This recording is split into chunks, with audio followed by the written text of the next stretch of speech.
We are breaking down the shocking development in the case of the California dermatologist accused of poisoning her husband with liquid drain cleaner. A court just threw out the case for now. I'm going to get into the history. I'm going to get into the legal reasoning. I'm going to give my opinion because this decision, in my view, presents a much larger issue in the cases that we follow. Let's talk about it. Welcome to Sidebar, presented by Law&Crime. I'm Jesse Weber.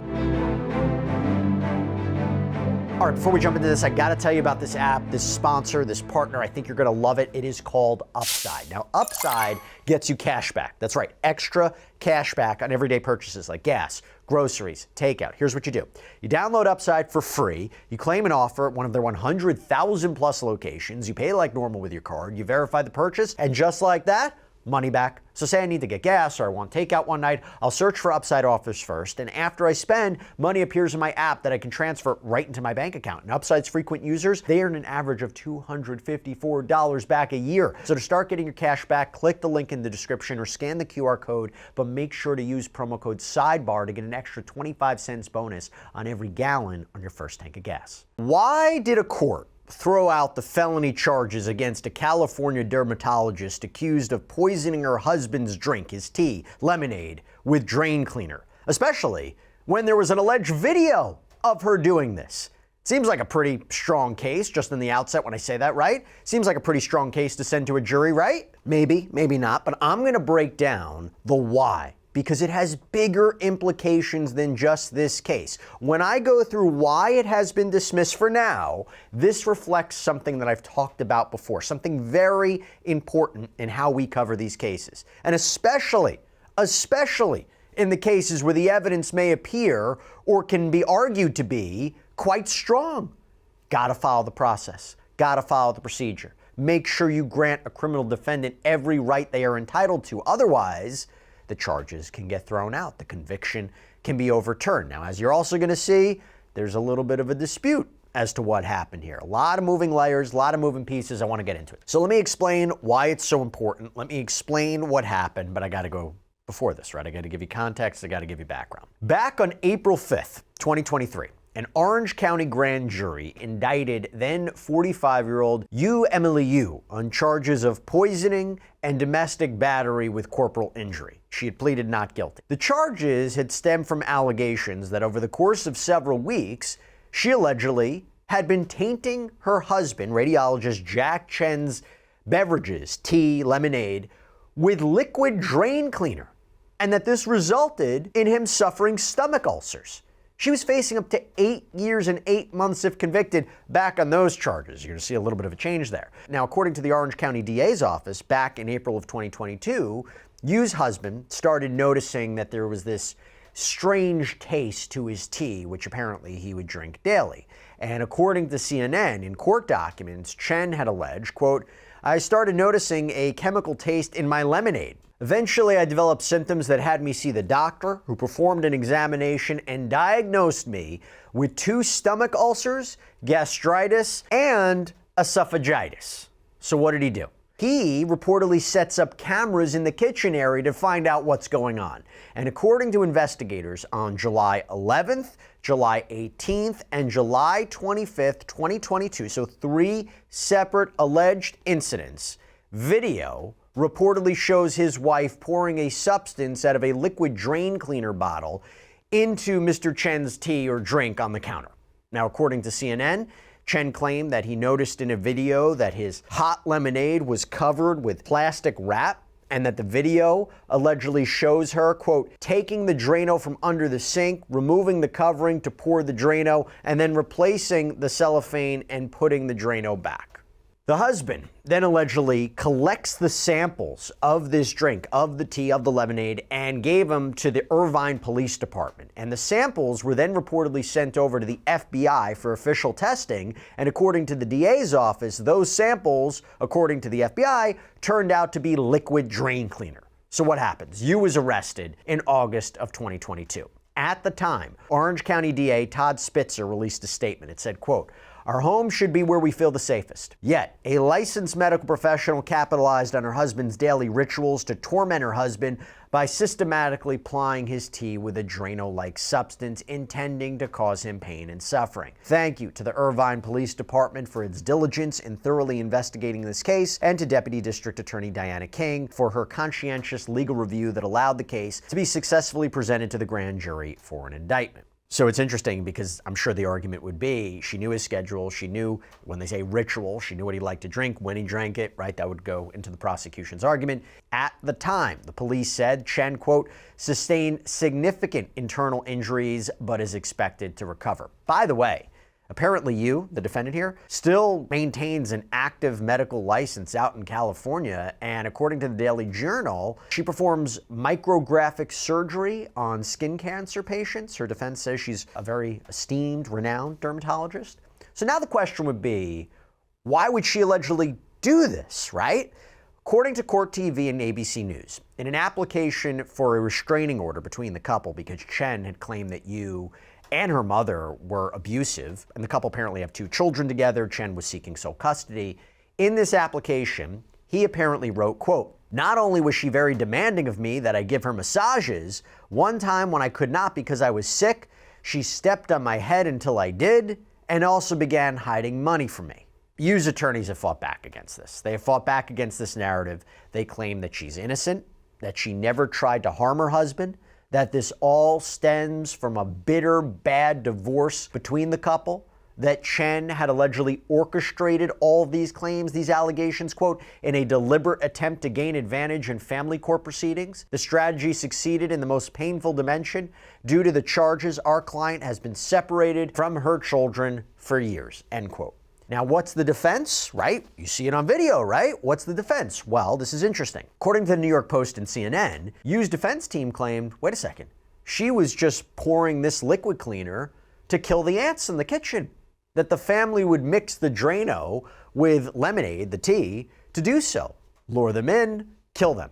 And that Chen, the injuries that he allegedly suffered, that he was suffering from acid reflux, not poisoning. CNN reports that Yu's defense team even claimed that Chen never went to the emergency room.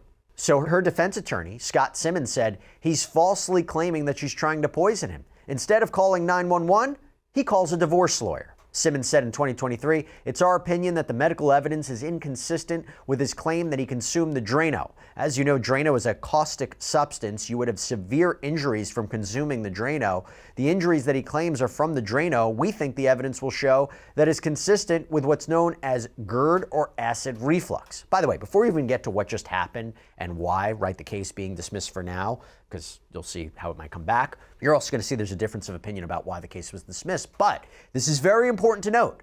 This is not the first time we have seen an upheaval in this case. What do I mean? Back in January of this year, the DA's office actually filed a motion to dismiss the case because they wanted to add another charge, this attempted poisoning charge. And there was an issue about an important witness who apparently couldn't show up for the first day of trial, so they dismissed it. So you had a second grand jury who had to be impaneled. They were presented with the evidence, and that's the key there. What happened in the second grand jury has just come back again right now.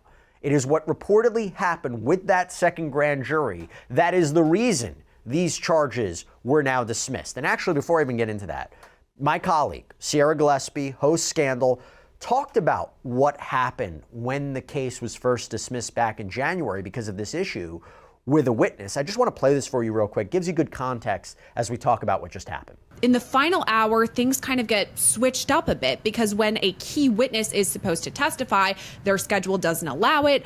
Can you explain all of this to me, why the charges would be dismissed if they're just going to be refiled? I mean, would that witness really be that important? Well, first of all, it sounds like the witness is going to be important. They're a vital witness, so much so that for the time being, what they're going to do is they'll file a motion to dismiss the case. And, each case is different, but typically speaking, you're dealing with a misdemeanor case, you have a certain period of time to bring the case back.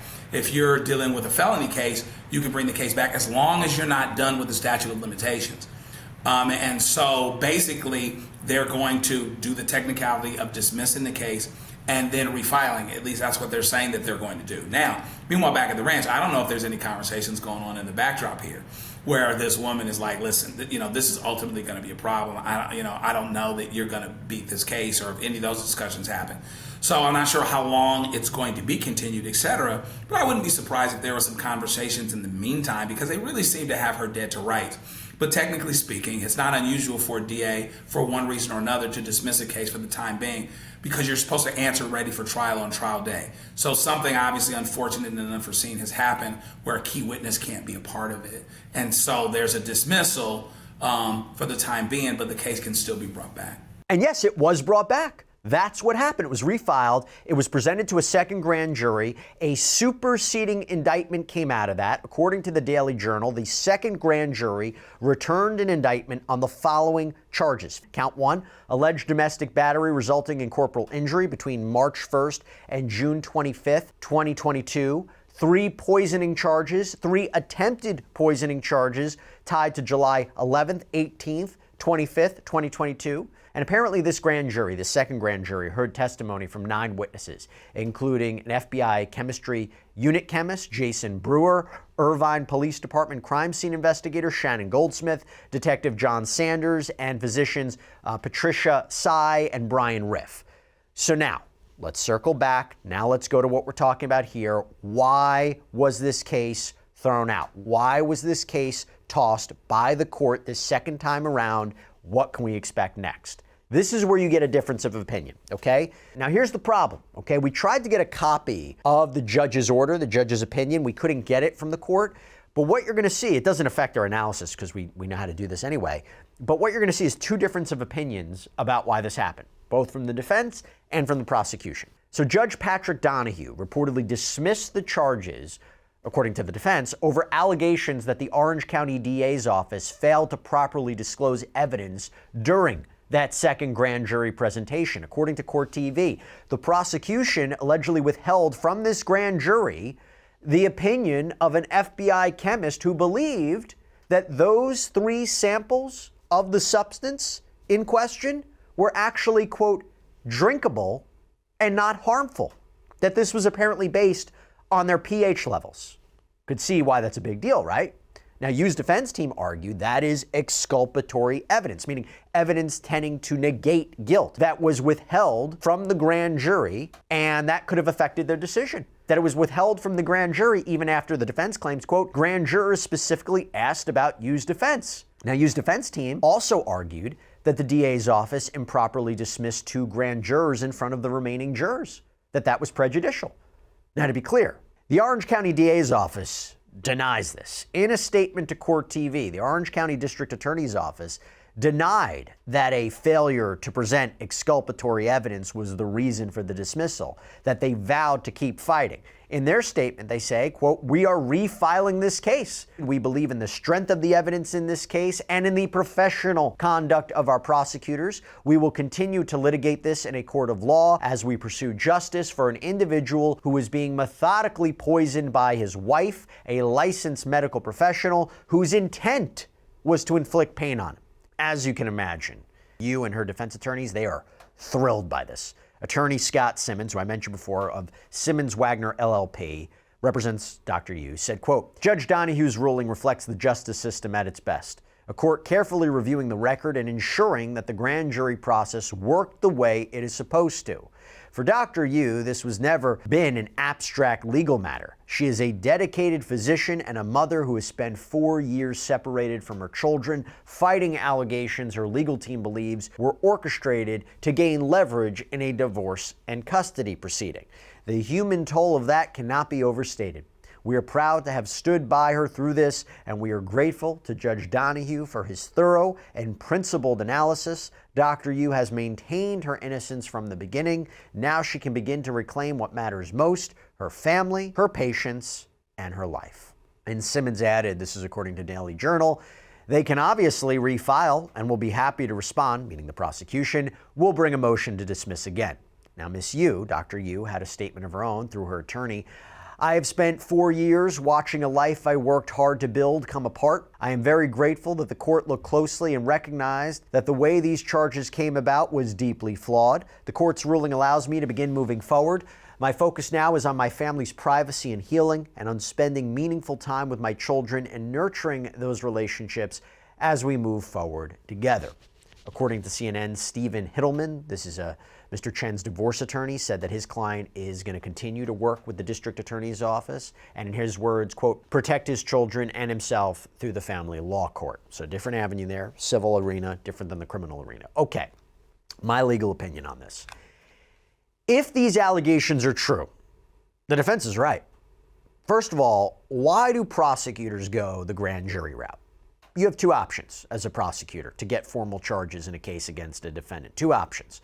You could say, hey, we have enough probable cause, lower standard, enough probable cause to show the defendant committed these crime or crimes, and for this case to move forward. You can either go through a grand jury or you can even go through a preliminary hearing. Now, preliminary hearing, it can be trickier for a California prosecutor. Why?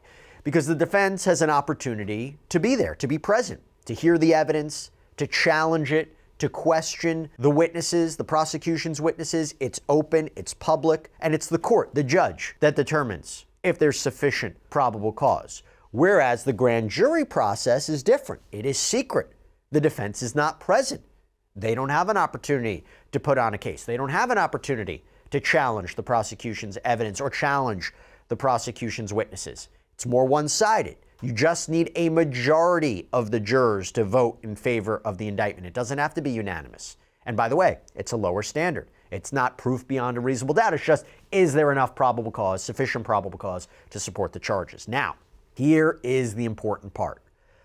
Despite the fact that the defense does not have a role in the grand jury, prosecutors have an obligation, a legal obligation under California law, to tell the grand juries about exculpatory evidence. Again, meaning evidence tending to show the defendant did not commit the crime.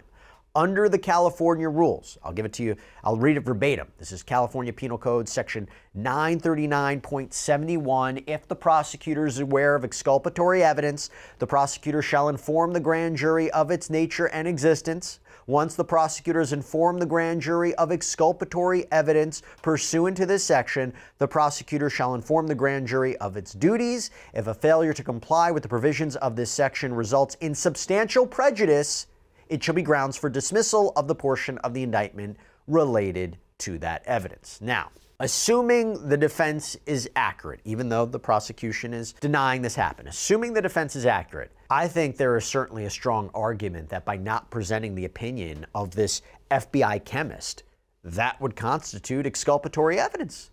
The idea of the samples, the key evidence here, potentially not being poison, not being poisoning, could be key to jurors analyzing about whether a crime was committed. That's a key element of the charges, is arguably whether or not the liquid was in fact poison, right? Would a jury need to consider this? So the defense can make the argument there's a reasonable probability the grand jurors would have found no probable cause if they heard about that. There's a counter argument to that too, right? The other way to look at it is, well, maybe you allegedly did pour the cleaner, but it wasn't enough. Small doses. Maybe it was a mistake on her part. Does that change the intent? Could still be an attempt charge, could still be a poisoning charge, could still be potentially a battery charge, not sure. I haven't seen the report myself, but you do wonder if that could be explored at a trial. So even if it was presented, maybe the grand jury would say, no, there's still enough here to support the charges. And look, if the prosecution refiles and they go back to a grand jury and they present all of this evidence, so they present the chemist to a new grand jury, who knows? Maybe the grand jury won't indict, maybe they will indict. But again, you don't need a unanimous vote, just a majority of jurors to agree on probable cause, which again is a lower standard than beyond a reasonable doubt. Now, second part, that's one part. The idea that there were jurors that were improperly dismissed in front of other jurors, to me, that's very context specific, because there are times during a jury selection process that you'll see jurors excused in front of other jurors. That's usually due to scheduling or hardship reasons.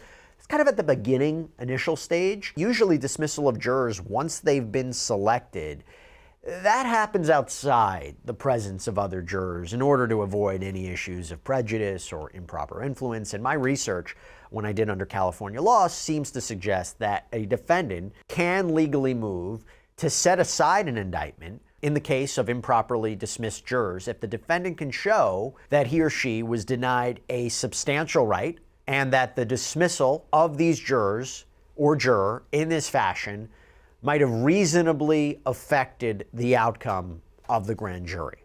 So again, without knowing all the facts or the circumstances regarding this alleged dismissal, you could at least see how this may have created an issue. And if the defense is right, it was enough of an issue for the judge to throw out the case for now. Now, here's the big picture. Okay, this is the big picture, why I think it's not just about this case, but all the cases that we cover.